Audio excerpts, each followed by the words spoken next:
दंडवत प्रणाम। तर आज आपण भगवद्गीतेतला दुसरा अध्यायातला पहिला श्लोक बघणार आहोत।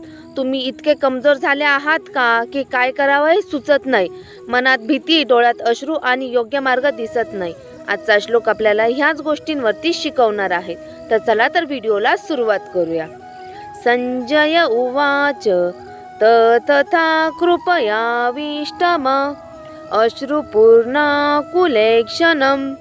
विषिदन्ति मिदवाक्यम उवाच मधुसूदनम। या श्लोकचा अर्थ असा आहे, संजय म्हणाला, नातेवाईकांना पाहून अर्जुनाचे हृदय शोकाने दुःखी झाले आणि नेत्र अश्रूंनी भरून आले। अतिशय खिन्न होऊन बसलेल्या अर्जुनाला श्रीकृष्णांनी पुढील हिताचा उपदेश दिला। म्हणजेच जीवनात प्रत्येकाच्या आयुष्यात असा काळ येतो जेव्हा मन पूर्णपणे तुटलेलं असतं, विचार गोंधळलेले असतात आणि काहीच योग्य वाटत नाही। अर्जुन एक महान योद्धा होता, पण त्या क्षणी तो पूर्णपणे खचला होता। म्हणजेच दुःखी होणं किंवा कमकुवत वाटणं हे चुकीचं नाहीये, पण त्या अवस्थेत कायम राहणं योग्य नाही।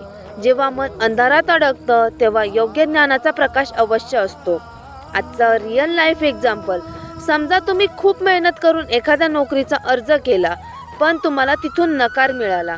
तुम्ही निराश होता, स्वतःवरती विश्वास कमी होतो आणि वाटतं आता काहीच होणार नाही। पण जर तुम्ही तिथेच थांबलात तर पुढची संधी तुम्हाला कधीच दिसणार नाही।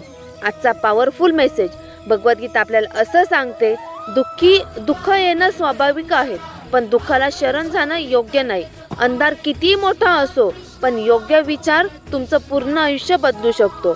म्हणून संकट आल्यावरती हार मानू नका, ज्ञानाचा आधार आणि पुढे चला। रडणं कमजोर नाहीये, पण तिथेच थांबणं हे कमजोरी आहेत। अशाच नवीन श्लोकसाठी माझा चॅनल सबस्क्राईब करा। दंडवत प्रणाम।